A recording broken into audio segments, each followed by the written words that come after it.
Shatamanam Bhavati serial episode 1273 19th May 2025 ఏం జరిగిందో చూద్దాం. పార్థు, మురారి, సత్య రాధ దగ్గరికి వెళ్తారు. సత్య ఇలా అంటుంది, మావయ్య ఈ రోజుని మనం అస్సలు మర్చిపోకూడదు. మనం రాధ కోసం ఎంత వెతికాము కానీ ఎప్పుడు రిజల్ట్ లేదు. కానీ ఈరోజు రాధ ఆచూకీ తెలిసింది. ఇంకా సేపట్లో రాధ మన కళ్ళ ముందుకు వచ్చేస్తుంది. నువ్వు రాధ కలుస్తారు అని తెలిస్తేనే నాకు చాలా హ్యాపీగా ఉంది మావయ్య అంటుంది సత్య. పార్థు కూడా ఇది ఏదో మిరాకిల్లా ఉంది. నేను ఆఫీస్కి వెళ్ళినప్పుడు తను అక్కడే ఉంది. నేను తనతో మాట్లాడాలి అని అనుకున్నాను కానీ ఏదో ఫోన్ వచ్చేసాను. ఒకవేళ నేను తనని అక్కడ చూసి ఉండుంటే తను బాను అనుకుని పొరపాటు పడి ఉండేవాడిని అని అంటాడు పార్థు. ఎందుకంటే మా బాను అప్పటికి మీ ఊర్లోనే ఉంది కదా, తర్వాత బాను వచ్చాకైనా ఈ నిజాలన్నీ తెలిసుండేవి అని పార్థు చెప్తాడు. మురారి, అసలు రాధ నన్ను వదిలి రాయలసీమ ప్రాంతానికి వెళ్ళిపోవాల్సిన అవసరం ఏమొచ్చింది? తనకి నాకు ఎలాంటి గొడవలు జరగలేదు. మేమిద్దరం ఎంతగానో ఇష్టపడ్డాం. అమ్మ మా ఇద్దరికి పెళ్లి కూడా చేయాలనుకుంది. అంతా బాగుంది అనుకున్న సమయానికి తనకి ఎవ్వరికీ చెప్పకుండా ఇక్కడికి వచ్చేసింది. తర్వాత సిటీలో కొద్ది రోజులు ఉంది అని తెలిసింది. అక్కడ ఎంక్వైరీ చేస్తే వాళ్ళు వెళ్ళిపోయింది అని చెప్పారు. ఇప్పుడు తను రాయలసీమలో ఉంది. ప్రేమించిన నన్ను వదిలి తను ఒంటరిగా ఉండాల్సిన అవసరం ఏంటో అని మురారి అంటే, సత్య, మావయ్య ఇప్పుడు నువ్వు అడిగిన ప్రతి ప్రశ్నకి రాధ దగ్గర సమాధానం ఉంది. అయినా జరిగిపోయింది ఏదో జరిగిపోయింది. ఇప్పుడు నువ్వు అవేమీ ఆలోచించకు. మనం రాధ దగ్గరికి వెళ్తున్నాం కదా, అక్కడి నుంచి తన్ని తీసుకొచ్చేద్దాం అని సత్య అంటుంది. ఉండు, ఈ విషయం అమ్మమ్మ వాళ్ళకి చెప్తాను అని సత్య ఫోన్ చేస్తుంటే, అమ్మకి నేనే చెప్తాను అంటాడు మురారి. నేను ఇంతలాగా బాధపడుతున్నానని అమ్మ నన్ను తలుచుకొని ఇంకా ఎక్కువగా బాధపడుతుంది. అందుకే ఇప్పుడు ఈ గుడ్ న్యూస్ని నేనే తనకి చెప్తాను అంటాడు మురారి. ఇంకా మురారి ఫోన్ చేస్తాడు భువనేశ్వరికి. అమ్మ ఒక గుడ్ న్యూస్ అంటే, భువనేశ్వరి ఏమో నీ గురించి ఆలోచిస్తున్నాను కుట్టయ్యా, నీ గొంతులో ఆనందం విని చాలా రోజులైంది. ఏంటి గుడ్ న్యూస్ అంటే, జయ అమ్మ స్పీకర్ ఆన్ చేయమ్మా అంటుంది పక్క నుంచి. మురారి చెప్తాడు, ఇన్ని రోజులు రాధ కోసం వెతికాను కదా, కానీ ఈరోజు రాధ ఎక్కడుందో ఎలా ఉందో ఆచూకీ తెలిసిందమ్మా అని మురారి చెప్పంగానే భువనేశ్వరి సంతోషిస్తుంది. ఆ మాట విని భువనేశ్వరి కూడా చాలా సంతోషిస్తుంది. జయ షాక్ అవుతుంది. భువనేశ్వరి, ఏంటి కిట్టయ్య నువ్వు అనేది? రాధ ఆచూకీ తెలిసిందా? తను ఎక్కడుంది, ఎలా ఉంది, తనకి ఏ ఇబ్బంది లేదు కదా అని అడుగుతుంది. అప్పుడు మురారి, రాధ గురించి తెలిసింది అని అన్నాను కానీ తను నేను ఇంకా కలవలేదమ్మా. ఇప్పుడు మేము అక్కడికే తను ఉండే ఊరికి వెళ్తున్నామమ్మా అంటాడు మురారి. అక్కడికి వెళ్ళాక అసలు తను ఎలా ఉందో, మన నుంచి ఎందుకు దూరం అయిపోయిందో తెలుసుకుంటాను. ఇంకా ఆ మాటలు విని జయ కంగారు పడుతుంది. మనసులో ఇలా అనుకుంటుంది, ఏంటి వీళ్ళు రాధ దగ్గరికి వెళ్తున్నారా? అక్కడికి వెళ్ళి ఎందుకు నువ్వు మమ్మల్ని వదిలేసావని అడిగితే రాధ నా గురించే చెప్తుంది. నేను చేసిన తప్పుల గురించి చెప్తుంది. నా వల్లే తను మురారికి దూరమయ్యాను అని చెప్తుంది. అప్పుడు నా పరిస్థితి ఏంటి? నా తమ్ముడు నన్ను జన్మలో క్షమించాడు కదా అని కంగారు పడుతుంది జయ. జయ మురారితో, అదేంటి తమ్ముడు, ఇన్ని రోజులు ఎక్కడ ఉందో తెలియదు అని అనుకున్న మనిషి ఇంత సడన్ గా ఎలా తెలిసింది అని అడుగుతుంది. మురారి, అక్క అదే అక్క, నాకు ఆశ్చర్యంగా ఉంది. తను ఇన్ని రోజులు ఎక్కడో లేదు. పార్థు గారికి రాయలసీమలో ఒక బ్రాంచ్ ఉందంట. ఆ ఆఫీస్లోనే తను వర్క్ చేస్తుంది. వాళ్ళు ఎంప్లాయీ ఐడి కార్డ్ కోసం వాళ్ళ ఫొటోస్ అడిగారంట. ఆ ఫొటోస్లో రాధ ఫోటో వచ్చింది. అది తెలుసుకొని మేము ఇప్పుడు అక్కడికే వెళ్తున్నాం అని మురారి చెప్తాడు. భువనేశ్వరి, నిజంగా ఎంత మంచి మాట చెప్పావు కిట్టయ్య. ఈ రోజు రావాలని నేను ఎన్నో దేవుళ్ళని మొక్కుకున్నాను. మన ఊరి అమ్మవారికి కూడా మొక్కుకున్నాను. చల్లని తల్లి అమ్మ బాధను అర్థం చేసుకుని నన్ను కరుణించింది. వెళ్ళి కిట్టయ్య, వెళ్ళి రాధను వెంటనే తీసుకొచ్చేసేయ్. మన నుంచి ఎందుకు దూరంగా వెళ్ళిపోయిందో తెలుసుకో అని అంటుంది భువనేశ్వరి. మురారి, అలాగే అమ్మ, తప్పకుండా తీసుకొస్తాను. రాధ ఎక్కడుందో తెలిసాక తన్ని తీసుకోకుండా నేను ఎందుకు ఇంటికి వస్తాను? తప్పకుండా తన్ని తీసుకుని తిరిగి ఇంటికి వస్తాను అంటాడు మురారి. అప్పుడు భువనేశ్వరి, నువ్వు రాధతో కలిసి రావాలని 1000 కళ్ళతో ఎదురు చూస్తూ ఉంటాను కిట్టయ్య అంటే, అలాగే అమ్మ అని ఫోన్ పెట్టేస్తాడు. జయ, భగవంతుడు ఏంటి అగ్ని పరీక్ష, నేను మారిపోయాను అని అందరూ నన్ను క్షమించేశారు నా తప్పులను. ఇప్పుడు తెలిస్తే నా పరిస్థితి ఏంటి అని టెన్షన్ పడుతుంది. మరో పక్కన నీలిమ, కార్తిక్ గుడి దగ్గర ఉంటారు. అదే గుడికి బాను పాపను తీసుకొని వాసు కూడా వస్తారు. దండం పెట్టుకుంటూ ఉంటారు. వాసు, బాను, కార్తిక్, నీలిమ ఓ పక్కన కూర్చొని ఉంటారు. కార్తిక్, నీలిమ ఇంకా వెళ్దామా? నేను నిన్న ఇంటి దగ్గర దింపేసి బాను వాళ్ళ ఇంటికి వెళ్ళాలి అంటే, ప్లీజ్ కార్తిక్, ఇంకా కొద్దిగా సేపు మనం ఇక్కడ కూర్చుందాం అని అంటుంది. పూజ చేయించుకున్నాం, ఇంకా ఎంతసేపు అని ఇక్కడ కూర్చుంటాం అని కార్తిక్ అంటాడు. అప్పుడు నీలిమ, ఇక్కడ కూర్చొని ఏం చేస్తామని నువ్వు అనుకుంటావు, కానీ ఇక్కడ ఉన్న కొద్దిసేపు అయినా నువ్వు నా భర్తలాగా బిహేవ్ చేస్తావు. నా కార్తిక్ నావాడు అన్న ధైర్యం నాకుంటుంది. ఇంటికి వెళ్ళాక నువ్వు నేను పరాయి వాళ్ళలాగానే ఉండాలి. నేను నీ స్నేహితురాలిగా కూడా ఆ ఇంట్లో ఉండలేకపోతున్నా. అందుకే నిన్ను ఇంతలా కోరుకుంటున్నా అని నీలిమ అంటుంది. కొంచెం సేపు నాతో ఉండి కార్తీక్, తప్పకుండా వెళ్ళిపోదామని నీలిమ అంటుంది. ఇంకా భాను వాసు పూజ అయిపోయాక శతకోపం అంతా పెట్టేశాక వెళ్దామని అనుకుంటారు. కానీ ఆ గుడి గుమ్మం దగ్గరే వీళ్ళిద్దరూ కూర్చొని ఉంటారు, నీలిమ కార్తీక్. అదే టైంకి దేవమ్మ కూడా గుడికి వస్తుంది. నీలిమ వచ్చి రాగానే కార్తీక్ నీలిమని చూస్తుంది. నీలిమ, ఇవాళ నీ పని అయిపోయిందే అనుకుంటుంది తన మనస్సులో. భానువాసు నీలిమ కార్తీకులను చూడరు. గుడి నుంచి గుమ్మంలో వాళ్ళు ఉన్నా సరే గుడి నుంచి బయటికి వచ్చేస్తారు వాళ్ళని చూసుకోకుండా. కానీ దేవమ్మ ఎదురవుతుంది.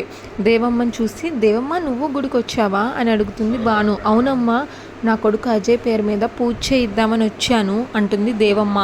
అప్పుడు భాను, ఇవాళ మా అమ్మ చనిపోయిన రోజు, ఆవిడ ఆత్మ శాంతించాలని దేవుడిని కోరుకున్నాము అంటుంది భాను. ఇప్పుడు ఇంటికి వెళ్ళి అమ్మకి మిగిలిన కార్యక్రమం చేయాలి అని భాను అంటుంది. అప్పుడు దేవమ్మ, అయితే భానుకి కార్తీక్ నీలిమ గుడికి వచ్చారు అని తెలియదనమాట అని అనుకుంటుంది దేవమ్మ మనస్సులో. ఇప్పుడు ఈ సంగతి నేను భానుకి చెప్పాను అంటే వాళ్ళకి పెళ్లి జరిగిన సంగతి కూడా భానుకి తెలిసిపోతుంది. అనవసరంగా భాను బాధపడుతుంది. తనని ఇప్పుడు అనవసరంగా బాధ పెట్టకూడదు అని దేవమ్మ అనుకుంటుంది మనస్సులో. ఇంకా భాను, దేవమ్మ ఏంటి నేను మాట్లాడుతుంటే అలా ఉండిపోయావు అంటే, చెప్పాను కదమ్మా నా కొడుకు గురించి ఆలోచిస్తున్నాను అని. వాడి విషయంలోనే ఒక పని చేయాలని ఇక్కడికి వచ్చాను, ఈలోగా నాకు మీరు కనిపించారు అని దేవమ్మ అంటే, అప్పుడు వాసు, ఇప్పుడు అజయ్ బాగానే ఉన్నాడుగా, కొద్దిగా కోలుకుంటున్నాడుగా అని వాసు అడిగితే, వాడి గురించే నేను ఇంతలాగా ఆలోచిస్తుంది. కనిపించిన ప్రతి దేవుణ్ణి కోరుకుంటున్నాను. వాడికి ఆ పరిస్థితి తీసుకొచ్చిన వాళ్ళ గురించి కూడా తెలియాలని నేను వేడుకుంటున్నాను అని దేవమ్మ అంటుంది. అప్పుడు వాసు, లోపల పూజ జరుగుతుంది, పూజ చేయించుకోమ్మా అంటే అలాగే అని దేవమ్మ లోపలికి వెళ్ళిపోతుంది. భాను పాపతో ఇలా అంటుంది, ఈ గుడికి నేను మీ నాన్న ఎన్నోసార్లు వచ్చాము, మాకు ఎన్ని మంచి మంచి మెమోరీస్ ఉన్నాయో తెలుసా. ఇప్పుడు మీ నాన్న మీటింగ్ ఉందని రాలేదు చెప్పి పాపకి ముద్దు పెట్టుకొని ఎత్తుకొని ఊపుతుంటే ఈలోగా భాను కంట పడతాడు కార్తీక్ నీలిమ. భాను కార్తీక్ నీలిమని చూసి షాక్ అయిపోతుంది. భాను కార్తీక్ తనకు అబద్ధం చెప్పిన సంగతి గుర్తు చేసుకుంటుంది. ఆఫీస్లో అర్జెంట్ మీటింగ్ ఉంది, నేను అటెండ్ అవ్వక తప్పదు అని చెప్పిన విషయం గుర్తు చేసుకుంటుంది. ఇదేంటి ఆఫీస్కి వెళ్తా మీటింగ్ ఉందని చెప్పి నీలిమతో కలిసి గుడికొచ్చారేంటి అని ఫోన్ చేస్తుంది కార్తీక్కి. కార్తీక్ ఫోన్ చూసి భాను ఫోన్ చేస్తుంది, నువ్వేం మాట్లాడుకో అంటాడు నీలిమతో. భాను ఇంటికి రీచ్ అయిపోయారా అని కార్తీక్ అడిగితే, మేము వెళ్తున్నామండి, ఇంతకీ మీరెక్కడున్నారు అని భాను అడిగితే, చెప్పాను కదా భాను ఆఫీస్లో మీటింగ్ ఉంది అని. ఆఫీస్లోనే ఉన్నాను అని కార్తీక్ చెప్తాడు. అప్పుడు భానుకు అర్థమైపోతుంది కార్తీక్ సంగతి. మీటింగ్ అయిపోగానే బయలుదేరి అక్కడికే వస్తాను, నేను తొందరగానే వచ్చేస్తాను అని కార్తీక్ అంటాడు. అంటే మీరు ఇంకా ఆఫీస్లోనే ఉన్నారా అని భాను అడిగితే, అదే కదా భాను నేను చెప్పింది, ఇంకా ఆఫీస్లోనే ఉన్నాను, మీటింగ్ అయిపోగానే బయలుదేరుతాను అని చెప్తాడు. భాను కళ్ళలో నీళ్లు తిరుగుతాయి. ఏం లేదండి, మీరు ఆఫీస్కి వెళ్ళారో లేదో అని ఫోన్ చేశాను అని చెప్పి ఫోన్ పెట్టేస్తుంది. భాను ఆ గుళ్ళోనే ఏడుస్తుంది. నాతో అబద్ధం చెప్పారు, నీలిమని గుడి తీసుకొచ్చి నాకేమో ఆఫీస్ అని అబద్ధం చెప్పారు, చాలా కష్టంగా ఉంది అని ఏడుస్తుంది. ఇప్పుడే వాసు అక్కడికి వచ్చి, ఏంటమ్మా ఏమైంది అని అడుగుతాడు. భాను ఏడవటం చూసి, ఏం లేదు నాన్న, అమ్మ గుర్తొచ్చింది, పదండి నాన్న అని చెప్పి అక్కడి నుంచి వెళ్ళిపోతారు. ఇంకా బామ్మ, ఊర్మిళ ఈరోజు ఇంట్లో వంట చేయమంటావు అని అడిగితే, ఏంటమ్మమ్మ కొత్తగా అడుగుతున్నావు అని అంటుంది. ఊర్మిళ, కొత్తగా ఏముంది, పార్దు సత్య మురారి ఏమో బయటికి వెళ్ళారు వాళ్ళ ఊరికని, వాసు భాను ఏమో వాళ్ళ ఇంటికి వెళ్ళారు, ఇంక ఇంట్లో మనమే ఉన్నాము. ఈరోజు ఎటు నీలిమ పుట్టినరోజు కదా, కనీసం దానికి ఇష్టమైన వంట అయినా చేద్దామని అడుగుతున్నాను అంటుంది బామ్మ. అన్నయ్యకి తనకి పెళ్ళయ్యాక వచ్చిన తొలి పుట్టినరోజు ఇది, కనీసం ఒక కేక్ కూడా కట్ చేయించలేని పరిస్థితుల్లో మనం ఉన్నాం అని చాందిని అంటే, ఏదో ఒక రకంగా చిన్న పార్టీ అయినా అరేంజ్ చేద్దామంటే నీలిమ వద్దు అంది. దానికి మనమేం చేస్తాం అంటాడు మనోహర్. ఊర్మిళ, నీలిమ ఎందుకు వద్దందో నాకు తెలుసు, తను మారిపోయిందండి, తను మనందరి గురించి ఎంత పాజిటివ్గా ఆలోచిస్తుందో తెలుసు కాబట్టి తను ఈ పార్టీ ఏమీ వద్దు అని చెప్పింది. అప్పుడు నీలిమ ప్రవర్తించిన ప్రవర్తన భాను ఇంకా మర్చిపోలేకపోతుంది. అందుకే నీలిమతో అంతలాగా గొడవ పడుతుంది. ఇప్పుడు ఈ బర్త్డే పార్టీ చేస్తే భాను ఎక్కడ గొడవ పడుతుందో అని నీలిమ వద్దు అని చెప్తుంది అంటుంది ఊర్మిళ. అప్పుడు బామ్మ, పార్టీ ఏమీ వద్దు అని ఎంతలా చెప్పినా మనసులో బాధ అయితే ఉండిపోతుంది కదా, పెళ్ళయ్యాక ఏ అచ్చటముచ్చటా లేదు, కనీసం కార్తీక్ దాన్ని పార్క్కి కూడా తీసుకెళ్ళలేదు, మెడలో తాళి పడింది, పక్కన భర్తన్నవాడు పేరుకి ఉన్నాడు, కనీసం చిన్న చిన్న ఆనందాలు కూడా లేకపోతే ఆడపిల్ల మనసు ఎంత బాధపడుతుందో నాకు తెలిసే. కానీ ఏం చేస్తాం, ఇద్దరు మనకి పరాయి వాళ్ళు కాదు, భానుని కాదు అని అనలేం, నీలిమని సర్దుకోమని చెప్పలేకపోతున్నాం. ఇప్పుడు భాను ఉన్న పరిస్థితుల్లో పొరపాటున నీలిమకి కార్తిక్కి పెళ్ళి అయిందని తెలిస్తే తనెంత డిప్రెషన్లోకి వెళ్తుందో అని భయం వేస్తుంది అంటుంది ఊర్మిళ. అలా కాదని భానుకి నచ్చ చెప్పి నీలిమ విషయంలో మంచిగా మారు అంటే నీలిమ విషయంలో మీరందరూ ఎందుకు ఇంత మంచిగా ఆలోచిస్తున్నారు అని మనందరినీ నిలదీస్తుంది. దానికి సమాధానం కూడా మన దగ్గర లేదు కదా అని ఊర్మిళ అంటుంది. అప్పుడు మనోహర్, మనం ప్రేక్షకుల్లా చూస్తూ ఉండడం తప్ప ఏది చేసే పరిస్థితుల్లో కూడా మనం లేం. ఎవరి విషయంలో వెనకేసుకొచ్చినా భాను సహిస్తుంది, కానీ నీలిమ విషయంలో వెనకేసుకొస్తే భానుకి లేనిపోని అనుమానం వస్తుంది. ఇప్పటికీ భాను 2-3 సార్లు అడిగింది పదే పదే నీలిమను వెనకేసుకొస్తే. నీలిమ విషయంలో వీళ్ళందరూ ఎందుకు ఇంత పాజిటివ్గా మాట్లాడుతున్నారు అని ఎంక్వైరీ మొదలు పెడుతుంది. అప్పుడు పెళ్లి సంగతి తెలిస్తే ఇంకా ప్రమాదం అని మనోహర్ అంటే, అందుకే కదా నాన్న మనందరం చెప్పకుండా దాచిపెడుతున్నాం. భాను ఎంత అరిచినా నీలిమ ఏమి రియాక్ట్ అవ్వట్లేదు, కానీ రోజు రోజుకి తను నీలిమ పట్ల ప్రవర్తిస్తున్న ప్రవర్తన చూస్తుంటే భయంగా ఉంది అంటుంది చాందిని. ఈరోజు కూడా నీలిమ గుడికి రమ్మంది, వదిన ఏమో వాళ్ళ ఇంటికి రమ్మంది. ఇటు చెప్పలేని అన్నయ్య ఫస్ట్ నీలిమ పుట్టినరోజు కాబట్టి గుడికి తీసుకెళ్ళి అట్నుంచి అటు వదిన వాళ్ళ ఇంటికి వెళ్తాను అని చెప్పాడు. పొరపాటున ఈ నిజం వదినకి తెలిస్తే ఏం జరుగుతుందని నాకు భయంగా ఉంది అంటుంది చాందిని. నువ్వు భయపడకమ్మా, అసలుకే జరుగుతున్న విషయాలు చూసి అందరం కంగారుగా ఉన్నాం. నువ్వు ఇలా కొత్త విషయాలతో భయపడి మమ్మల్ని భయపెట్టకు అంటుంది ఊర్మిళ. బామ్మ, అవునే, అసలే నీలిమ విషయంలో భాను నిప్పు తొక్కిన కోతిలాగా గెంతుతుంది అని మనందరికీ తెలుసు.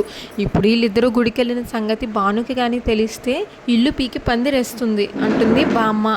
అలా జరగకూడదని కోరుకుందాం. సర్లే, దానికి పాయసం అంటే ఇష్టం కదా, కనీసం అదన్న చేసి వచ్చాక పెడతాను అని బామ్మ అక్కడి నుంచి వెళ్తుంది. మీనాక్షికి పూజ జరుగుతుంది. పూజ అయిపోగానే వాసు పంతులకి డబ్బులు ఇస్తాడు. ఇంతెందుకండి అని పంతులు అంటే, పర్వాలేదు ఉంచండి పంతులు గారు, మిగిలిన డబ్బులతో ప్రసాదం చేయించి మీనాక్షి పేరు మీద గుడిలో అందరికీ ప్రసాదం పంచండి అంటే, అలాగే అండి వస్తాను అని పంతులు అక్కడి నుంచి బయలుదేరుతాడు. అంతటితో ఎపిసోడ్ పూర్తవుతుంది. నెక్స్ట్ ఎపిసోడ్ ప్రోమోలో కార్తిక్ భాను గొడవ పడతారు. భాను ఇలా అంటుంది, పాపం వాళ్ళ రాధ కనిపించట్లేదంట, అందుకే ధైర్యం చెప్పాను, అందులో తప్పేం లేదు కదా అని అంటుంది భాను. అప్పుడు కార్తిక్, నువ్వెప్పుడు వాళ్ళ గురించి ఆలోచించడమే తప్ప నా గురించి ఏమన్నా ఆలోచిస్తావా భాను అని అడుగుతాడు కార్తిక్. అప్పుడు భాను, అసలు ఈరోజు మీరు చేసిన పనికి నేనెంత బాధపడాలి అని అంటుంది భాను. నేనేం చేశాను అని కార్తిక్ అడిగితే, భాను, పొద్దున మీరేమన్నారు, ఆఫీస్లో పని ఉంది, నేను వెళ్ళాలి, మీటింగ్ ఉంది, నేను తర్వాత వస్తాను అని అన్నారు. నిజంగా మీరు ఆఫీస్కి వెళ్ళారా? అసలు మీరు ఆఫీస్కే వెళ్ళలేదు, నీలిమని తీసుకొని గుడికి వెళ్ళారు అంటూ భాను ఏడుస్తుంది. అంటే భాను అది అంటే ఇంకేం చెప్పకండి, నా కళ్ళారా నేను చూశాను అంటుంది భాను. అంతటితో ఎపిసోడ్ పూర్తవుతుంది. Shatamanam Bhavati serial regular episode కోసం మా ఛానల్ని సబ్స్క్రైబ్ చేసుకోండి. ఈ ఎపిసోడ్ పైన మీ అభిప్రాయాన్ని తప్పకుండా కామెంట్ చేయండి. Thanks for watching.